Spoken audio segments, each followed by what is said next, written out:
एक ऐसा स्कैम जो दोस्त और रिश्तेदार करते हैं। वो स्कैम क्या है? अगर आप किसी वजह से विदेश जाना चाहते हैं, चाहे घूमने जाना चाहते हैं या फिर जॉब करने जाना चाहते हैं, और आपका दोस्त या फिर रिश्तेदार उस देश के अंदर है जहां आप जाना चाहते हैं, तो बहुत ही ज्यादा चांस है कि विदेश में रहने वाले आपके दोस्त या फिर रिश्तेदार आपके साथ स्कैम कर सकते हैं। और ये स्कैम मेरे एक दोस्त के साथ अभी पिछले साल हुआ है, और इसी वीडियो में वो स्कैम मैं आपके साथ शेयर करने वाला हूं, ताकि आपके साथ ये स्कैम ना हो और आपका किसी भी तरीके का लॉस ना हो। अब यहाँ पे मैं लॉस की बात करूं तो मेरे दोस्त को 3.5 लाख रुपए का नुकसान हुआ है इस स्कैम के अंदर, और वो भी उसने समझदारी थोड़ी सी ये दिखाई कि उसने मुझसे कंसल्ट कर लिया था, तो इस वजह से उसका स्कैम छोटा हुआ है, वरना उसका 11 लाख रुपए का स्कैम हो सकता था, और आपके साथ भी ऐसा हो सकता है। तो ये स्कैम क्या है, चलिए फटाफट से मैं आपको बताता हूं। तो शुरुआत यहीं से करते हैं कि भैया आपको विदेश जाना है, और विदेश जहां आप जाना चाहते हैं वहां पे आपका दोस्त है या फिर रिश्तेदार है, और वहां पे आपको जाना है भैया या तो टूरिस्ट के लिए या फिर जॉब करने के लिए। तो मेरे दोस्त के साथ जो सिनेरियो था कि वो वहां पे जॉब करने के लिए जाना चाहता था, तो वहां पे उसका जो कजन था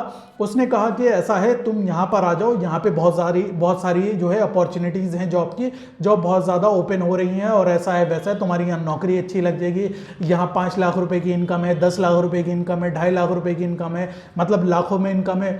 मेरे दोस्त के कजन ने मेरे दोस्त को सपना दिखाया कि भैया वहाँ पे इनकम अच्छी है, जॉब इजिली लग जाएगी, कोई परेशानी नहीं होगी, क्योंकि उसका कजन वहाँ पर है, तो वो भी इसका सारा देखभाल करेगा, उसकी जॉब लगवाने में मदद करेगा, उसके सारे खर्चे वगैरह जो वहाँ के रहेंगे वो उठाएगा, और साथ में खाना पीना रहना वगैरह हो जाएगा। तो ये सारी बातें सुनने के बाद मेरे दोस्त के दिमाग में आया कि मेरा कजन जो है मुझे काफी टाइम से बुला रहा है कि भैया यहाँ पे जॉब अपॉर्चुनिटी है, आ जाओ, तो क्यों ना मैं यहाँ वहां पर चला जाऊं, यानी कि मेरा दोस्त जो है वहां पे क्यों ना चला जाए।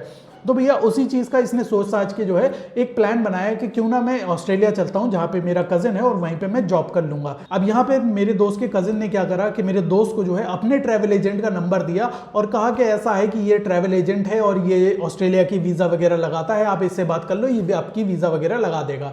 तो यहाँ पे इस स्कैम के अंदर ये ट्रैवल एजेंट भी इन्वॉल्व था। अब ट्रैवल एजेंट का क्या स्कैम था, ट्रैवल एजेंट से मेरे दोस्त ने बात करी, और उसने ट्रैवल एजेंट ने कहा कि भैया हाँ ऑस्ट्रेलिया का वीजा लग जाएगा, बहुत आसान है, ये वो तो मैं आपके 11 लाख रुपए खर्च होंगे, और आपके 100% गारंटी है कि वीजा लग जाएगा, किसी भी तरीके की आपको परेशानी नहीं आएगी। तो यहाँ पे वीजा एजेंट जो था, ट्रैवल एजेंट जो था, वहां पे उसने एक बात बहुत ही गलत कही कि भैया वीजा जो है आपका 100% लग जाएगा, गारंटी है, रिजेक्ट नहीं होगा।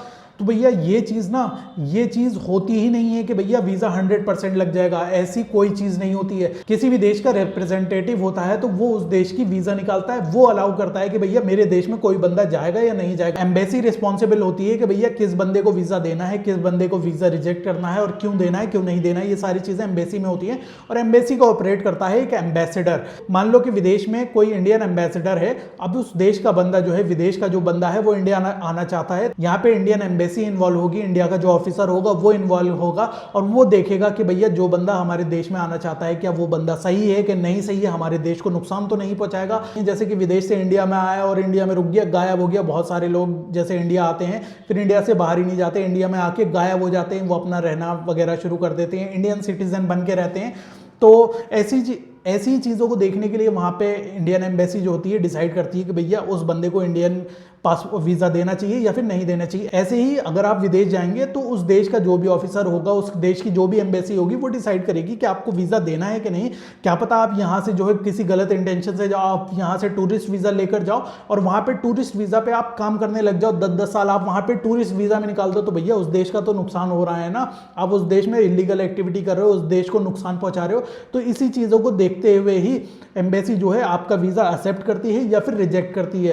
तो यहाँ पे कंप्लीटली एम्बेसी के ऊपर डिपेंड करता है कि वो आपका वीज़ा लगाएगी कि नहीं लगाएगी, और यहाँ पे आप जितना चाहे पैसा फेंक दो, आपको वीज़ा अगर नहीं मिलनी है तो नहीं मिलेगी। इस बात की कोई भी गारंटी नहीं ले सकता कि भैया वीज़ा मिल के ही रहेगी। तो यही चीज़ मैंने अपने दोस्त को समझाई कि भैया गारंटी कोई नहीं ले सकता। वो एक IFS लेवल का ऑफिसर है, इंडियन फॉरेन सर्विस लेवल का ऑफिसर है, जो कि IAS लेवल के बराबर ही होता है, और वो एम्बेसडर विदेश के अंदर अपने देश को रिप्रेजेंट कर रहा है। ऐसा नहीं है कि वो 2, 4, 5, 10 लाख 20 लाख रुपए लेके जो है मान जाएगा, या फिर कुछ भी पैसे लेके मान जाएगा। भैया देशभक्ति नाम की एक चीज होती है, जिस वजह से उसके सामने आप पूरी दुनिया की दौलत भी रख दो ना, तो उसको वीजा रिजेक्ट करना है तो वो रिजेक्ट कर ही देगा। फिलहाल ये बात मेरे दोस्त को समझ में आई, तो उसने अपने कजिन से कहा कि ऐसा ऐसा है कि मैं अपने ट्रैवल एजेंट से लगाऊंगा, यानी कि मैंने बात कर ली थी उससे। मैंने कहा था कि देखो 11 लाख रुपए वो मांग रहा है, 12 से 15 हजार रुपए की ऑस्ट्रेलियन वीजा लगेगी, तुम कहोगे तो मैं लगवाने की आपकी पूरी कोशिश कर दूंगा कि जो भी आपके डॉक्यूमेंट्स वगैरह लगेंगे मैं आपकी फाइल तैयार करवा दूंगा, जो भी डॉक्यूमेंट्स वगैरह की है। और मेरे पास जानने वाला वाला बंदा है वो आपकी 12 से 15 हज़ार रुपए में जो है वीज़ा के लिए अप्लाई करवा देगा। आपको बस खाली जो भी फिंगरप्रिंट इंप्रेशन या फोटो वगैरह होनी होगी उसके लिए खाली जाना पड़ेगा और नॉर्मल सा प्रोसीजर होगा, आपका मात्र 15 हज़ार रुपए के अंदर अंदर निपट जाएगा। ये बात मेरे दोस्त को समझ में आई, उसने अपने कजिन से कहा कि ऐसा है मैं अपने ट्रैवल एजेंट से जो है ये वीज़ा लगवाऊंगा। मेरे दोस्त ने अपने कजिन को बताई दिया था वीज़ा लगने की गारंटी जो है कोई भी नहीं ले सकता और ऐसा है वैसा है। जितनी बात मैंने उसे बताई थी उतनी बात उसने अपने कजिन को बता दी। तो कजिन के दिमाग में ये खुराफात चढ़ गई कि भैया इंडिया से तो नहीं लगवाने वाला, 11 लाख रुपए तो नहीं हम उससे ऐंठ सकते, तो क्यों ना थोड़े बहुत कम पैसे या जितने भी ऐंठे जाए उतने ऐंठ लें। तो उसके कज़न ने, मेरे दोस्त के कज़न ने उससे कहा मेरे दोस्त से कि ऐसा है कि इंडिया में जो है बहुत टाइम भी लगता है भैया ऑस्ट्रेलिया वीज़ा लगने में, प्लस यहाँ पे आपका जो है कोई गारंटी भी नहीं है कि लगेगी नहीं लगेगी। आप एक काम करो, आप दुबई जाओ, वहाँ से लगवा लो, वहाँ पे ऑस्ट्रेलिया वीज़ा लगने के चांसेस ज़्यादा हैं और आपकी डेट भी जल्दी आ जाएगी। तो ये बात मेरे दोस्त को कहीं ना कहीं समझ में आई और उसने मुझसे कंसल्ट नहीं करा, वो सीधा पहुँच गया दुबई। तो 1 महीने की वीज़ा लेके वो दुबई पहुंचा क्योंकि कज़न ने उसको समझा दिया था कि भैया 1 महीने के अंदर ये सारा प्रोसीजर वगैरह हो जाएगा। तो जैसे ही मेरा दोस्त जो है दुबई पहुंचा तो मेरे दोस्त के कज़न ने कहा कि ऐसा है कि दुबई जो है मेरा एक बंदा है वो आने वाला है और वो आपकी पूरी हेल्प करेगा और जिसकी वजह से आपकी 100% ऑस्ट्रेलिया की वीज़ा जो है बहुत ही आसानी से लग जाएगी और गारंटीड लग जाएगी। बस ऐसा है कि वो नेक्स्ट मंथ आएगा, यानी कि उसकी जब वीज़ा एक्सपायर हो जाएगी तो उसके नेक्स्ट वाले मंथ में आएगा। तो ये बात मेरे दोस्त को समझ में आई, उसने क्या करा कि वहीं पे दुबई के अंदर वीज़ा को एक्सटेंड करा लिया। अब इंडिया से दुबई की वीज़ा उस टाइम पड़ रही थी 15-16 हज़ार रुपए की, अब वही 3 महीने वाली वीज़ा दुबई जाके जब एक्सटेंड करानी पड़ रही थी तो 26 हज़ार रुपए की पड़ रही थी। यानी कि जो वीज़ा यहाँ पे उसे 3 महीने की 16 हज़ार की पड़ सकती थी वो उसने वहां जाके 26 हज़ार रुपए में करवाई। तो यहाँ पे सबसे पहला नुकसान उसका यह हुआ, प्लस उसका जो 1 महीने का रहना खाना पीना था वो भी कंप्लीटली लॉस हो गया। क्योंकि अगर उसका कजिन उसको पहले ही बता देता कि भैया ये अगले महीने आएगा और उसके आने के हिसाब से आप अपनी टिकट वगैरह करा के पहुंच जाओ, तो भैया वो वहां पे कहीं ना कहीं 1-8 लाख रुपए जो है रहने खाने पीने के वीज़ा वगैरह में बचा लेता। फिलहाल अगला महीना शुरू हुआ तो मेरे दोस्त के कजिन का जो दोस्त था वो दुबई नहीं आया। वो बात टलती गई, भैया कल आ रहा है, परसों आ रहा है, 1 हफ्ते बाद आ रहा है, 2 हफ्ते बाद आ रहा है। फिलहाल जैसे तैसे करके उन्होंने 1.5 महीने और काटे, मतलब 1 महीने की पहले की वीज़ा जो थी वो खराब हुई, फिर जो 3 महीने की वीज़ा ली थी उसमें 1.5-2 महीने और खराब हुए।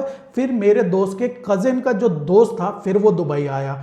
दुबई आने के बाद उसने फिर वही प्रोसीजर वगैरह करा जैसे ट्रैवल एजेंट करते हैं, डॉक्यूमेंट्स बनवाना ये वो तुम्हें करना, और मेरे दोस्त से जो है उसने काफ़ी सारे पैसे लिए, जिसमें से मेरे ख्याल से 1.5 लाख रुपए के करीब उसने लिए थे खाली क्या ऑस्ट्रेलिया वीज़ा लगवाने के और उसके डॉक्यूमेंट्स वगैरह तैयार कराने के। जबकि मैं पैसे ले रहा था मात्र 15 हज़ार रुपए के अंदर, जिसमें मैं उसकी पूरे डॉक्यूमेंट बनवाने में भी हेल्प कर रहा था। डॉक्यूमेंट ऐसा नहीं है कि मैं अपने पास से बनवाऊंगा, डॉक्यूमेंट्स जो होते हैं उसे ही बनवाने पड़ते, बस ये है कि मैं उसको बता देता कि ये डॉक्यूमेंट्स ऐसे बनेगा, यहाँ से बनेगा, वहाँ से बनेगा। तो ये सारी चीज़ें करने के लिए उसने 1.5 लाख रुपए लिए। अब उसमें ऑस्ट्रेलियन एम्बेसी की जो भी फीस थी 10-12 हज़ार रुपए वो गई होगी और बाकी पैसा क्या था वो उसका अपना था। तो उन्होंने क्या करा कि भैया 1.5 लाख रुपए लेने के बाद डॉक्यूमेंट्स वगैरह तैयार करा के वो वीज़ा के लिए अप्लाई करा। जब वीज़ा के लिए अप्लाई करा तो जाहिर सी बात है, अगर कोई बंदा अपने पासपोर्ट फ्रेशर पासपोर्ट पे ऑस्ट्रेलिया जाना चाह रहा है और दुबई के थ्रू जाना चाह रहा है, तो भैया वीज़ा ऑफिसर के दिमाग में कोई ना कोई शक तो जाएगा कि भैया दुबई से क्यों अप्लाई कर रहा है, इंडिया से क्यों नहीं अप्लाई करा। फिर उसके बाद अगर उसका कजिन उसे वहां जॉब के लिए बुला रहा है तो लेटर ऑफ इन्विटेशन लेटर कहाँ है। अगर आपको कोई बुला रहा है तो भैया इन्विटेशन लेटर देगा ना, लिखित में देगा। लेटर में लिखा होता है जो विदेश में बंदा है उसकी आईडी का नंबर होता है, उसका नाम होता है, पासपोर्ट नंबर होता है और ये बहुत सारी डिटेल्स होती हैं। इसके अलावा अगर वो आपको इन्वाइट कर रहा है तो आपका पासपोर्ट नंबर होगा, नाम होगा और आपको क्यों बुला रहा है विदेश में बैठा बंदा, किस वजह से बुला रहा है, आपका खर्चा कौन उठाएगा, आपके रहने खाने पीने का, ट्रैवल का, ट्रांसपोर्ट का, ये सारे खर्चे कौन उठाएगा, ये सारी चीज़ें लेटर इन्विटेशन लेटर के अंदर लिखी होती हैं। तो मेरे दोस्त के पास तो ये चीज़ थी नहीं, इस डॉक्यूमेंट के बिना उसने अप्लाई करा। तो वीज़ा ऑफिसर का दिमाग ठनका कि भैया ये विदेश जा क्यों, मतलब ऑस्ट्रेलिया जाना क्यों चाहता है और इसके डॉक्यूमेंट्स भी पूरे नहीं है, इसके अलावा इसकी कोई गारंटी भी नहीं है कि ये वापस आएगा कि नहीं आएगा। मतलब वीज़ा ऑफिसर को पता लग गया था कि भैया ये वहाँ जो है जॉब वगैरह करने के हिसाब से जा रहा है, जिसकी वजह से क्या हुआ, वीज़ा ऑफिसर ने इसकी वीज़ा को रिजेक्ट कर दिया। अब जब इसकी वीज़ा को रिजेक्ट कर दिया तो जो ट्रैवल एजेंट बीच में बना हुआ था वो इसके पास आया कि ऐसा है तुम्हारी ये वीज़ा रिजेक्ट हो गई है, अब तुम दोबारा अप्लाई कर सकते हो नेक्स्ट मंथ। जबकि उसको पता था कि इसे इस मंथ जो है मतलब इस पूरे ट्रैवल में बहुत ज़्यादा नुकसान हो चुका है, वो भी काफ़ी सारे पैसे खा चुके हैं और उसने फिर से उसे पट्टी पढ़ा दी थी, मेरे दोस्त को पट्टी पढ़ा दी थी ट्रैवल एजेंट ने कि भैया तुम्हारा इतना पैसा और लगेगा, फिर तुम वीज़ा के लिए दोबारा अप्लाई कर सकते हो। तो मेरे दोस्त का टाइम खत्म हो रहा था तो फिलहाल वो अपनी सारी चीज़ों को समेटता हुआ वापस इंडिया आ गया। फिर उसने अपने कजिन से बात करी कि ऐसा ऐसा है, मैंने उसको 1.5 लाख रुपए दिए थे, वीज़ा नहीं लगी और मुझे ये सारे पैसे जो है वापस चाहिए, ऐसा वैसा। तो उसके कज़न ने जो है उसका फ़ोन उठाना बंद कर दिया, बातें करना बंद कर दी। तो यहाँ पे वो समझ गया था कि भैया 12-15 हज़ार रुपये की जो वीज़ा थी उसके लिए उसने 1.5 लाख रुपए ट्रैवल एजेंट को दिए। इसके अलावा दुबई जाने में जो खर्चा था वो करा, जिसकी वजह से ये पूरा नुकसान उसका हो गया और ट्रैवल एजेंट उसके पूरे पैसे खा गया। फिलहाल यहाँ पे आपको पूरा सिनेरियो समझ में आ गया है कि किस तरीके से मेरे दोस्त के साथ ये स्कैम हुआ है, और आपके साथ ना हो ये स्कैम तो आपको ये पूरी बात समझ में आ गई होगी।